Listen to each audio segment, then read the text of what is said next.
अब डॉक्टर वली आपके पास आते हुए देखिए, हमारे जो साइंटिस्ट हैं उन्होंने तो बता दिया है कि हम उस गुड न्यूज का इंतजार कर रहे हैं और ये गुड न्यूज जैसे ही धरती पर टच डाउन करेगी उसके बाद चैलेंजेस बहुत है।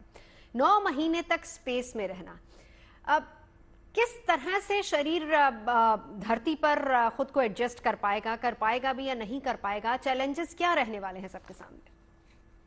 देखिए, इसमें कई तरह के चैलेंजेस होने जा रहे हैं। सबसे पहले तो डेफिनेट रिसर्च इतने लंबे आइसोलेशन की हमारे पास शायद नहीं है, और हम प्रिज्यूम करेंगे कि लंबे आइसोलेशन से जो भी प्रॉब्लम्स होती हैं और स्पेस की जो प्रॉब्लम्स होती हैं वो ज़्यादा होंगी, प्रोपोर्शनेटली ज़्यादा होंगी। शी लुक से हेल्दी। पीछे मेरे फोटो भी लगी है सुनीता जी की, अगर गौर से दिख रहा हो कुछ लोगों को, शेयर दिखा घुमाऊं इसको। I have been with her for some time in India, जब वो आई थी। तो अब मैं ये कह रहा हूँ कि बोन लॉस, मसल लॉस बहुत हो गया है। तो ये मेरी फोटो मेरे कंधे के आप देख पा रहे हैं सर, बिल्कुल। तो आप तो बहुत अच्छा, आपका उनके साथ एक 1-to-1 इंटरेक्शन भी हो चुका है, जरा वो भी एक्सपीरियंस शेयर कीजिएगा। When she returned and I met her in president's house when she called on president, तो उस समय की फोटो है। she is a healthy girl, she is a healthy lady, number 1। Number 2, इसमें बहुत से मेडिकल प्रॉब्लम्स जिसके लिए आपने मुझे यहाँ बिठाया, मैं बताना चाहूंगा। बोन मसल लॉस होता है, फ्लूइड शिफ्ट होते हैं, space adaptation syndrome, motion sickness, decompression sickness, ये टेक्निकल वर्ड्स हैं। कहने का मतलब ये है कि बॉडी एक ग्रेविटी फ्री एटमॉस्फेयर में रहती है, तैरती है। और अभी आपने एक शॉट में दिखाया था, she had a injection of a ball which is some liquid ball, ये भी उड़ के गई है मुंह में। तो there is no gravity, so she has lived for longer than prescribed time due to the accident. It has been prolong. तो स्ट्रेस, बोर्डम तो हाई है, स्लीप डिस्टर्बेंसेस होने ही होने हैं, डस्ट डेब्रिस के इफेक्ट होने ही होने हैं, टेम्परेचर वेरिएशन का इफेक्ट होना ही होना है। लेकिन सबसे ज्यादा जो जीरो ग्रेविटी में चेंजेस होती हैं वो लंग्स में होती हैं, और स्पेस के जो जीरो ग्रेविटी है उससे ब्रेन में होती हैं, और इसके अलावा बोन्स में होती हैं। और जिसको हम डिकम्प्रेशन सिकनेस कहते हैं, वो भी एक बहुत इम्पोर्टेंट होता है। और ऑक्सीजन से रिलेटेड कॉम्प्लिकेशंस होते हैं, ये भी बहुत इम्पोर्टेंट होते हैं। इसके अलावा कुछ चेंजेस ऐसे भी देखने को मिलेंगे जो अभी तक हमको नहीं पता है।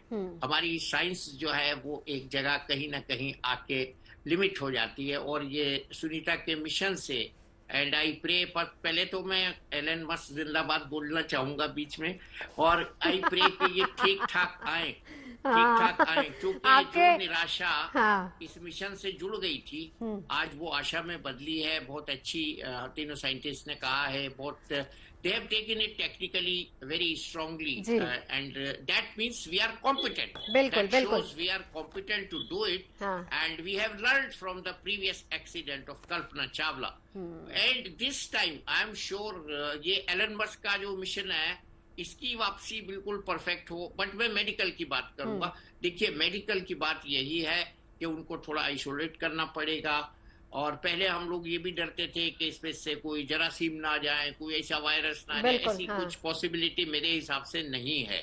और जो भी होगा वो मेटाबॉलिक चेंजेस, बोन चेंजेस, उनका वेट भी कम हुआ होगा, वहाँ एक्सरसाइज कम हुई है, हालांकि वो करती हैं। और मस्कुलर जो सिस्टम है, नर्वस सिस्टम है, और सबसे बड़ा जो एक साइकोलॉजिकल एडेप्टेशन हुआ है उनको वहां रह के, नेगेटिव और पॉजिटिव जो भी हुआ हो, she is well trained for it. But होता है, देखिए, एक माहौल होता है, हमको अंधेरे कमरे में बैठने की आदत डाल के हमको 6 महीने की जगह 9 महीने बिठाया जाए, या 1 महीने की आदत डलवाई जाए और फिर 9 महीने बिठाया जाए। तो ये जो बड़ा एक्सीडेंट है, इससे जो डिस्टर्बेंस होता है, इसकी जो लॉन्ग टर्म परिणाम होंगे वो होगा। मैं जैसे जैसे आपके सेकंड्स कम हो रहे हैं इस स्क्रीन पे, मुझे खुशी बड़ी बढ़ रही है, लेकिन we have to be medically very careful. और ब्लड में जो चेंजेस होंगे, ब्लड चेंजेस में क्योंकि कम ऑक्सीजन जाती है रिलेटिवली, हालांकि दे ब्रीथ रेगुलर ऑक्सीजन के अलावा उनको ऑक्सीजन, पाइप्ड ऑक्सीजन, और वो प्रेशर भी उसका बहुत डिफरेंट होता है।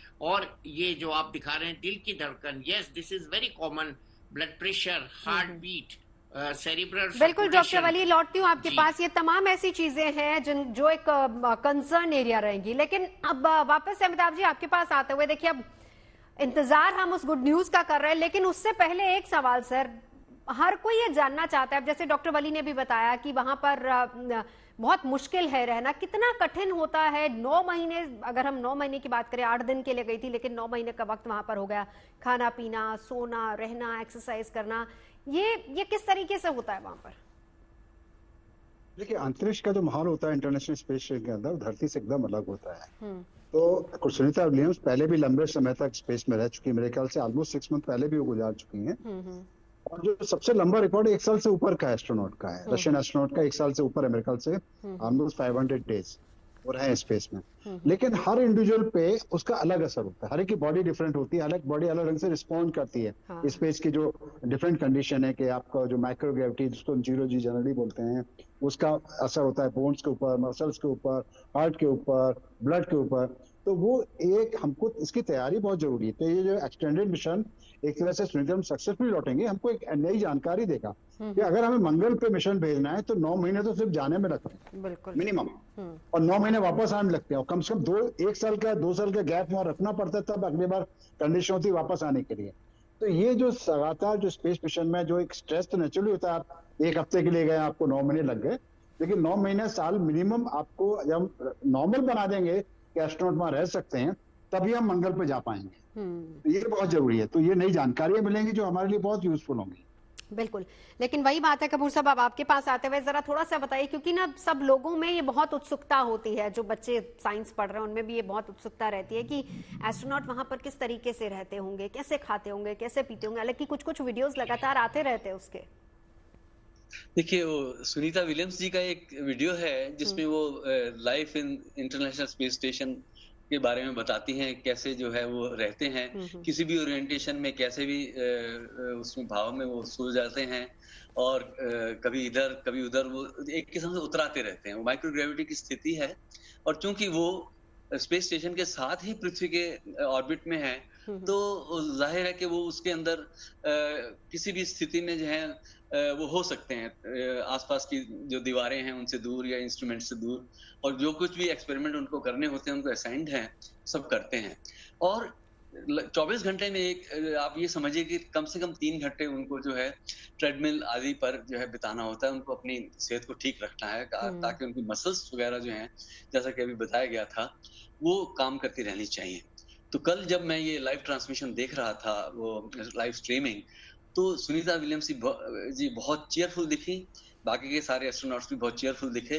तो वो सब बातें जो हैं वाकई में बेबुनियाद हैं कि इनकी तबीयत कैसी हो गई है, किस प्रकार से इनकी सेहत के ऊपर प्रभाव पड़ रहा है। हाँ, ये बात सही है कि जब पृथ्वी पर पहुंचेंगे और स्प्लैश डाउन होगा, उसके बाद जो है पृथ्वी की ग्रेविटी एक किस्म से आपको इस तरह से प्रभावित करेगी कि वो बहुत उसको झेलना है। बिल्कुल। कि जब स्प्लैश डाउन होता है कि सडनली देखिए 1.7 G से लेकर 2 G तक का जो है आपको प्रभाव पड़ता है पृथ्वी के गुरुत्वाकर्षण का।